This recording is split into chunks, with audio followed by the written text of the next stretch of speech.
All right, so I think we're going to go ahead and get started. I'm going to share my screen. So my name is Jason Alod, and I'm here with Kristen Brule. I'm an instructional tech coordinator. Kristen's an instructional tech coach. And this session, as we load here, is about Canvas, Seesaw, and Read and Write for Google Chrome in an elementary school setting.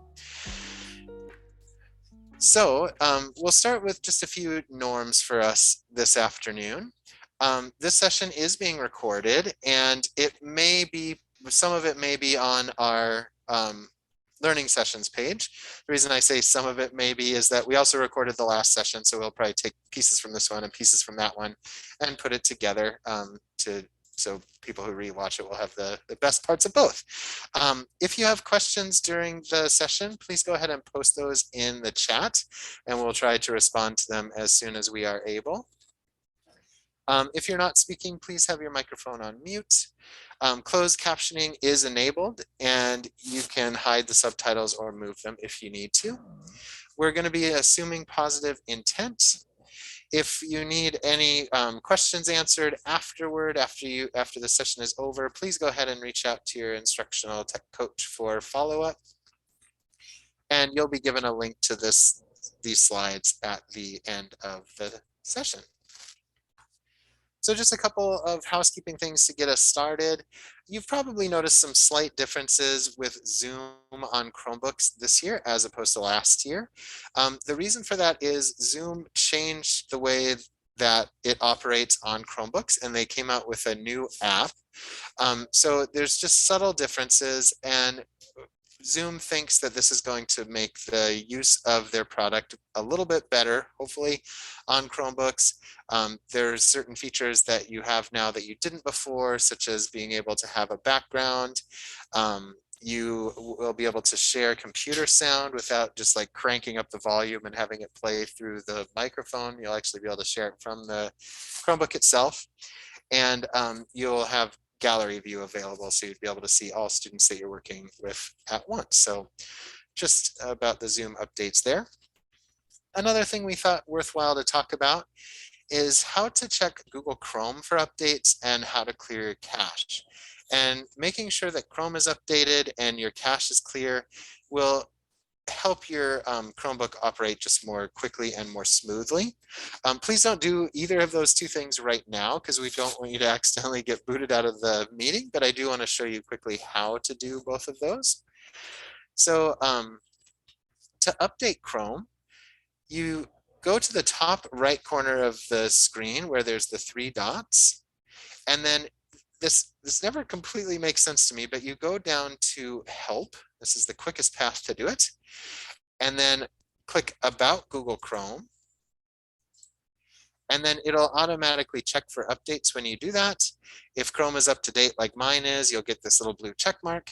If it's not, it will tell you that you need to update and relaunch. If you're checking it right now and it's telling you that, don't do it now because you'll get booted out of the meeting. But maybe right after the meeting you could do that. And it's good to check Google Chrome for updates about once a week.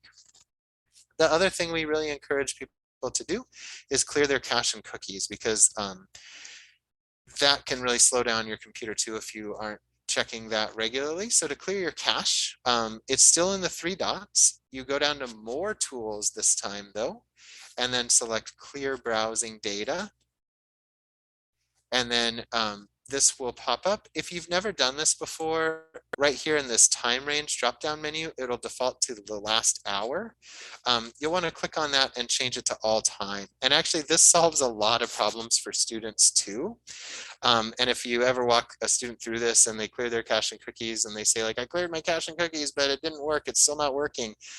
There's a really good chance that they forgot to change this drop-down from the last hour to all time. And then click Clear Data, and that'll just help your computer run a little bit faster. So just some information there to keep your computer and students' computers running as smoothly as possible. Back in the presentation now, if we ever get it to load, there we go. goodness sakes. So today we are going to have a brief overview of the two elementary LMS systems, Seesaw and Canvas, and Kristen is going to walk us through that. There'll be time for a couple different times for questions about Seesaw specifically and then about Canvas specifically.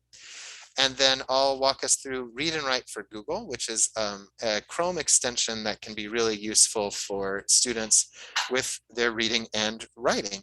And then after that, we'll have some time for questions. And I'm going to stop sharing and turn it over to Kristen.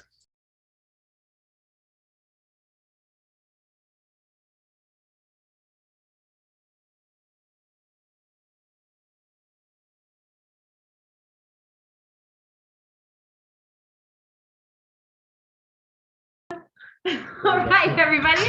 So as we were preparing, I forgot to unmute myself. That's probably pretty important. So as we were preparing for this presentation and thinking about the LMS systems, we kind of came from the angle of if you were sitting with a student or maybe working with them online through Zoom, what would you need to know in order to best support your kids? And so that's where a lot of this information is coming from, is from that perspective. So first and foremost, Seesaw is our LMS system for pre-K, kindergarten, first and second grade. And if you have never logged in, you will go to seesaw.me and you will press I am a teacher.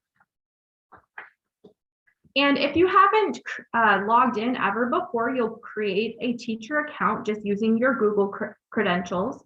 You can see that my Google information has been saved here. So I'm just going to press teacher, sign in with Google.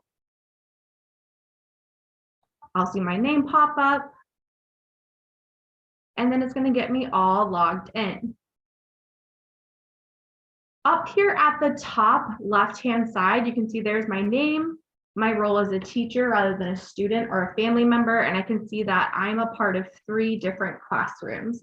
So right now it defaulted to my kindergarten classroom because alphabetically that's the one that came first. So if I wanted to change classrooms today, I need to be supporting Miss Kristen's first grade classroom. I will click on the rectangle with my name on it, and I can see all the different classrooms where I'm a teacher. I'm going to go ahead and click on that classroom that I want to be supporting.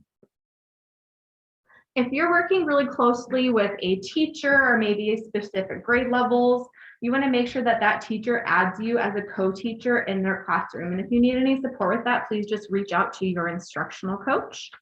So this is what the landing system looks like. Right here, this is almost kind of like a feed similar to what you might see on social media. So you'll see any types of pinned posts, announcements, messages from teachers, and then student work will be available right here. At the top of a lot of your classrooms, especially given just everything that's happened with COVID the last few weeks, you'll probably see a pinned post with the Zoom link. And that hopefully will be pinned at the top. So that's the first thing that the kiddos see. And you can also see all the kids that are enrolled in my classroom are able to see this pinned post. Over here on this right-hand side, this is really going to be your navigation tool for both teachers and students. So on the teacher side, you can see all the kids that are in the classroom.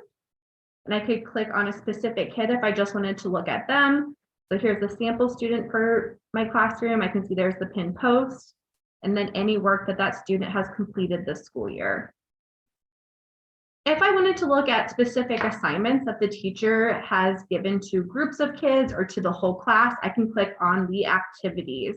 And this activities button is going to be those learning activities. So when I scroll on this activities tab, I can see any activity that the teacher has given to the students throughout the school year.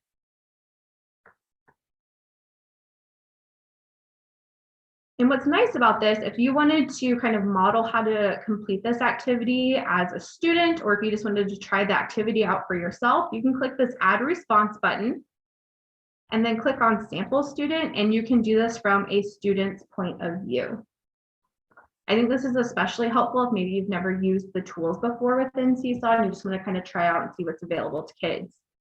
So on the left-hand side here, you can see they have text boxes where they can type. They also have a microphone tool if they want to verbalize their thinking. They have a video tool where they can upload pictures from their Chromebook. They can take a video of themselves or of their learning, or also post photos. And if this is the first time the kid has used this before, you're going to see this please allow access button. Press OK. Sometimes kids will do something funky for the first time when they're logging in. And so if you click right up here in that URL where that lock is, you can make sure that the camera and microphone are allowed. This is a really common issue that happens with kids, even if they're not using Seesaw, if they're using Zoom or if they're using Canvas, any website where they might need to use their camera and microphone, they may not have allowed that. So if you're running into that issue, again, you're just going to click on that lock, and then you can toggle the camera off and on by clicking that little slider. And then down here at the bottom, there's some other little tools that the kids can use. They have that finger to move things on the screen, and they have different types of pens and markers that they can use. This one right here is a fun one, the highlighter, and then the glow tool. Kids really like that one. They can also change the color that they're using, and then if there's multiple slides that they're working on, you'll see those extra pages right here. It's really important that a student saves their work by either clicking this draft button. If they don't finish their assignment and need to revisit it, they can click that draft button and it will show up for the teachers of the course that they're still working on it, that they've began their assignments. If they're all finished and they're ready to submit it for feedback, they can click this green check mark. So I'm going to go over to the presentation and just kind of show you really quickly what this looks like. So on a teacher perspective, if you clicked on an assignment, you can see right up here, the assignment name was goal setting for reading. The directions were record your reading strength. There was some audio directions as well for the kids. And then down here at the bottom, you can see all of the students that have either been assigned the assignment, that have began drafting it, or if they've turned it in already. So you can see a few of these kids, their screen is just gray because they were not assigned that activity. You might see this a lot if you have kids that work in small groups. Maybe they work with lab or title, or they have a para supporting in the classroom, or maybe for small reading groups or math groups, they might just have certain activities assigned. You can see that these kids right here, they don't have any type of colored box over their work. And that's because they have not started the activity quite yet. These two right here, it says draft because the student has started their activity, but they have not completed it. And then this one down here says awaiting approval because they are waiting for their teacher to approve it to go onto their journal feed. Another point of view that's really helpful for teachers is, again, looking at this navigation bar on the right-hand side, you can click on progress. And you can see, so this is for this school week. You can see I've assigned 2 activities to my classroom, and nobody in my classroom has completed it quite yet. If you wanted to go to weeks in the past, you can navigate up here using this calendar button. And if we wanted to look at a real classroom, I pulled this example from a 1st grade classroom. I went back to the week of January.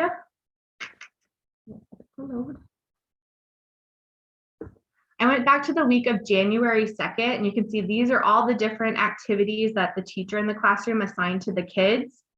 So if it has that green check mark, that means that the student completed it.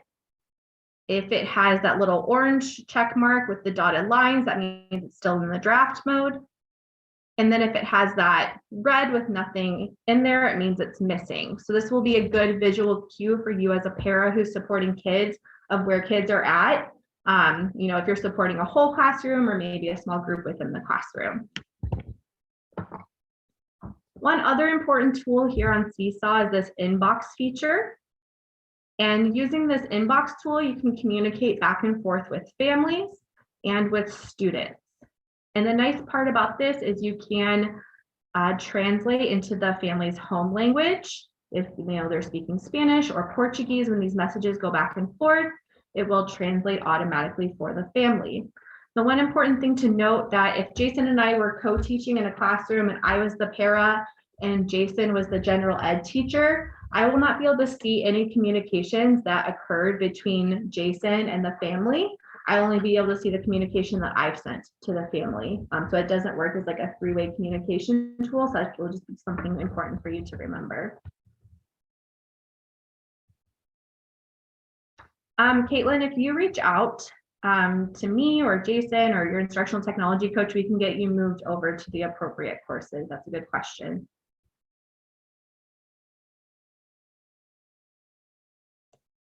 Okay.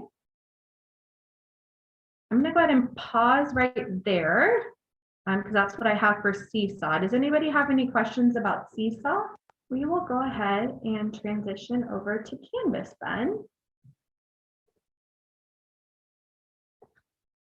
Okay, so for our LMS system for 3rd grade through 6th grade, and this will actually be what the kids use all the way through high school, we do use Canvas.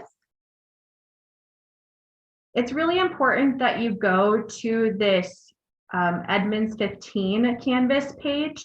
There's a lot of different, I used Canvas down in Las Vegas. I know WEA, they've been doing some trainings with Canvas. So it's really important that you go to this one that's specific to Edmonds.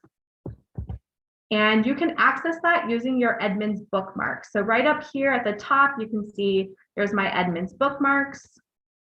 And I can click on Canvas. And when you do that, it's going to open up this Canvas page. I always tell the teachers and kids that I work with to look for the panda because our Edmonds page has that panda on there. And then to log in, you're going to put everything before the @ sign in your email address.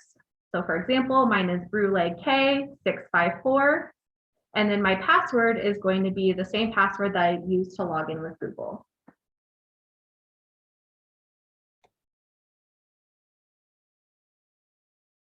Once you log in, this is what your landing page will look like. And you will see, and the students will also see all the different courses that they are enrolled in. And you can navigate to those different courses by clicking the pictures right here, or you can click this courses tab on the left-hand side and navigate to where you would like to go from there. What we're going to do now is I'm going to go ahead and show you what it will look like from the student's perspective when they are working on assignments within their classroom. So here's an example from a 5th grade teacher in our school district. Most teachers will probably have a homepage that looks similar to this because this is a template that we put out for teachers. So it has their name, the links to their Zoom, Clever, to the modules, the specialist schedule, and then some tech support if they're having issues, especially if they're working from home. Up here on the right-hand side, you also see the to-do list. And on this to-do list will be any assignments that they have not turned in or that they have upcoming to be due.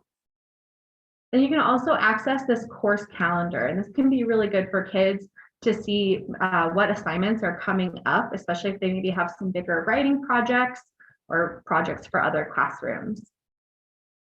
You can see these are all the different assignments that these 5th graders had when they were online learning for this week.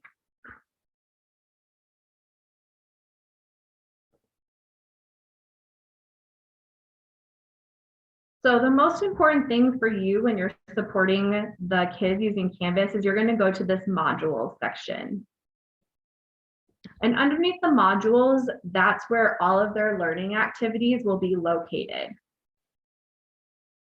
So sometimes you might have a page. So this class was learning online for this week. So on Tuesday, they had an assignment checklist that they could go to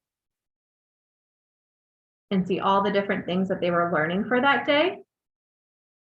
And a really great feature that you can use for your kids is this Immersive Reader. So maybe if you have a kid that is a non-reader, or maybe if they struggle a little bit more with reading, they can hear it read aloud to them in English, and it's very fluent reading. And then it also has a translation feature as well, where it will translate into other languages. I was just working with a student in 6th grade who speaks Japanese, who's a newcomer, and it was very fluent for her, and we were able to communicate back and forth using this translation feature. So this will be a great tool for your students. So if you want to hear it in English, you can see it simplifies the page. You have this play button right down here. Tuesday assignment checklist. Hello, 5th graders. If you want to change the language, you can click up here where it says reading preferences, that little book. I'm going to change it to Portuguese. I've also worked with a lot of kids who speak Portuguese. And then I'm going to go ahead and translate the document. And then it translates it all into Portuguese, and I can hear it read aloud to myself.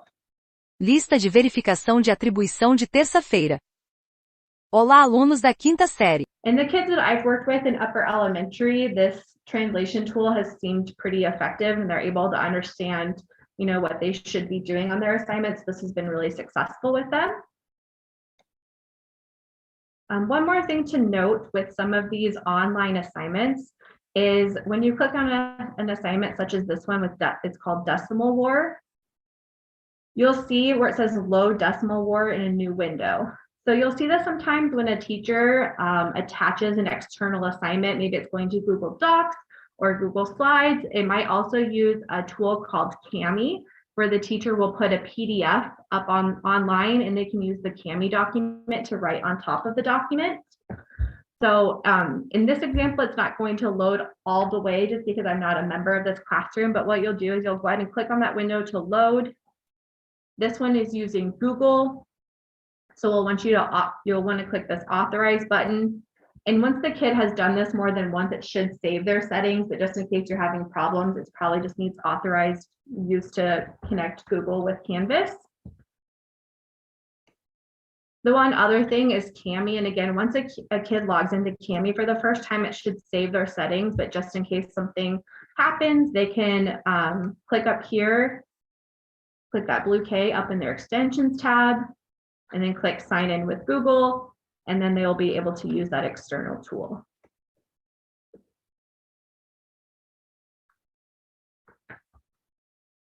A thing that a lot of the kids skip is once they get to this page, they'll exit out of it. They do have to click that allow tab in order for Kami to work correctly. And this is a great tool because they can see their assignments. For example, here's a 5th grade assignment. And they can type on top of the assignment. I wanted to write maybe 13 times 2 times 4. They can also draw on top of the assignment. This is a great tool for them to use. The one last thing that we want to talk about with Canvas is kind of 2 different roles that you may have as a para in the classroom. So you may have a master observer role or a course observer. So I'm going to give you a moment to kind of read through those 2 different roles.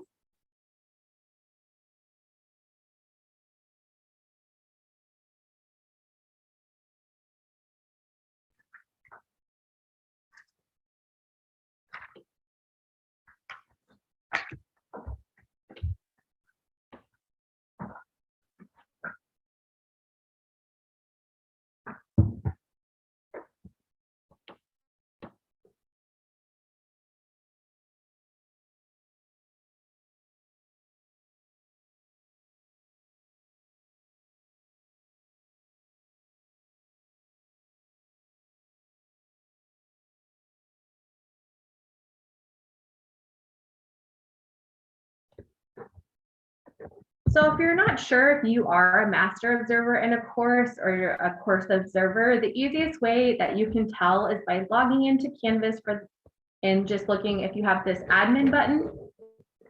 You're looking for that little key that says admin. If you see that button, then you'll know that you're a master observer, and you can click on that button and find the class that you're looking for. If you're not a master observer, you will only see the dashboard, and then you can go to the course that you're supporting with. I know that was a lot of information. I'm going to just give us a moment to pause to see if you have any questions about anything I just went over in regards to Canvas. Right, so I'm going to transition us into the Read and Write tool. And if you do think of Canvas or Seesaw questions later, that's perfectly okay. There should be some time at the end for questions. In the last session, we wrapped up about 10 minutes before the time was up. So Read and Write for Google Chrome is an accessibility extension that's already loaded on all of our students' Chromebooks. Not getting any sound. Can you hear me? Yeah. I don't know. Sarah, I can see you have your camera on. Are you able to hear Jason? Can you give me a nod with your head? Can you hear me? Yeah. Melanie, I'm not sure why. Maybe just check the volume on your computer. Sorry about that. All right, so I'm going to go ahead and share my screen and a little bit more about these read and write features and where you can find it. So I'm just going to cruise through the presentation. All right, so Read and Write is already loaded on all of our students' computers, and it looks like this little purple puzzle piece in the upper right-hand corner of Google Chrome. If you don't see it there, that means it's going to be hiding in the extensions menu in this black puzzle piece. And I'll show you in real time what that would look like. So the little purple puzzle piece is right here near the top right corner. Again, if you don't see that and you're looking on a student's computer, that means it's going to be under this puzzle piece here. And even if I click this, you can see there it is in my list of different extensions that I have. And so clicking on that in either place would open up Read and Write, and I'll show you what that looks like in just a moment. For staff, you don't have Read and Write loaded onto your computer, but you can get it. So at the end of this presentation, we'll share this link for you. And all you'll have to do to get Read and Write for Google Chrome is to get to this slide that we're looking at right now, and then click on this link and it'll take you right to the spot where you can add it to Chrome. And I'll also right now just go ahead and put that link into chat. So if you wanted to follow along, you could totally do that if that will help you. So Read and Write lets students do a lot of different things, and we'll walk you through some of these, but some of the things that it can do is it can convert text to speech. So students can basically use it to hear text read aloud to them. It also converts speech to text. So if a student struggles with typing, they can speak into the Chromebook microphone and then it'll record the words that they're saying. It has a word prediction tool, and I'll demonstrate that in just a little bit. It has a visual dictionary so for students who are learning to read, if they don't know a word, they can see a picture of that word. It has an online highlighter, which is neat. It can simplify the content on a web page, and it has limited translation, but the translation features are available. So I'm going to go ahead and demo some of those because it is really a powerful tool. And it's helpful for kids who are learning reading and writing, and it's also helpful for really honestly anyone. And so I'd really encourage its use for anyone who may need it. So I have this website open of a National Geographic website with information about the different states. And this one is Alaska. And we'll just walk through some of the different features that Read and Write can do. So this, when we're reading information, is the read part of Read and Write. And one thing that it can do that's kind of neat is it does have the dictionary like we talked about. So I'm going to clear, oops, that's collect, cancel. I'm going to double click one of the words. And then if I say didn't know what that word meant, I could come up here and click the dictionary, and it will give me definitions of that word. Now there's a lot there, right? Like there's a lot of reading in that definition alone. So if that was overwhelming to somebody and they struggled with that much text, we can also highlight a word and click on this picture dictionary icon. And that will open a dictionary that just has pictures instead of the text. And there are a lot of words in the picture dictionary that can help kids visualize the meanings of the different words. So it's really a useful tool that way for kids to learn their vocabulary. Another thing that Read and Write can do, which is really helpful, is it can turn the text into speech. So if I want this text read aloud, I can highlight the part that I want read and then click this play button. The first people probably came to what is now Alaska about 13,000 years ago. And it'll keep reading until you click that little stop button, but then it'll stop the reading. So it sounded a little bit robotic, but it does give the kids an idea of the text, and so they can listen to that if they struggle with reading it. Another neat reading feature is this one right here. So some kids have trouble with tracking across a passage of text across lines, especially digitally. But this screen mask tool will darken the whole screen except for a small portion, and they can drag this down and then track the reading a little bit more easily because they will only be able to see what's in that lighter part, and they'll be able to read it a little bit better. And then to close that out, we just click on that icon once more and then it will go away. But that screen mask can be really useful for kids who struggle with tracking across lines.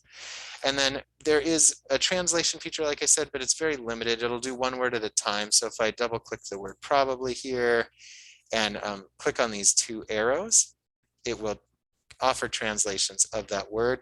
It's set to do Spanish right now, but if you need to change the language, the options is over in these three dots, and then you can change to different language. There's the translation right there. It's set to Spanish, but there's different languages that you can choose depending on the language your student needs. Also, you can change the reading voice. So right now mine is set at US English, but you can have it read in any of these different languages, the text back to the student. So that's an option too for helping the students understand what they're reading.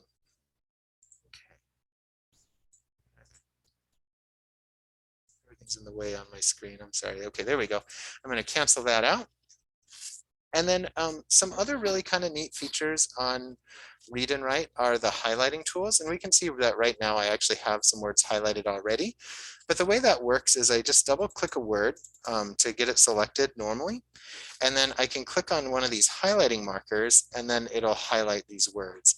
So, you know, if I needed to just go through and track some vocabulary, I can come and highlight in the different colors, and you know, you can teach the kids to highlight based on, you know, meanings of the words or whatever. But what I really think is neat is that Read and Write will make a vocabulary list for the kids. So if they've got a bunch of words highlighted and then click this icon, it will actually create a Google Doc with a list of vocabulary words. So it takes a second for it to process, but once it's done, it's going to create a brand new document that has a table that has the word, the definition, and a picture definition if there's one available for it. And we can see it's loading right now. There we go. So you can see I had the word people highlighted, then we see its meaning here. If it has a symbol, it's loading slowly, but if it has a symbol, there they are. And you can scroll through and you can see that every word that I had highlighted is now showing up in this table. So kind of a neat feature if kids need to review vocabulary or they're you know, acquiring language skills, and it will just do this work of creating the list for them, which is can be really useful. One more thing I did want to show you on the reading side of Read and Write is that it also has the ability to simplify a web page. So this National Geographic site with the states is really neat. And it's got a lot of great information for kids to learn, but it also is really busy. And as I scroll through this, I mean, I find myself being distracted by it. So, I mean, it's asking me to order right now. So what I can do is I use this button right there, and that will simplify the page. And it'll actually open it in a new URL with predominantly text.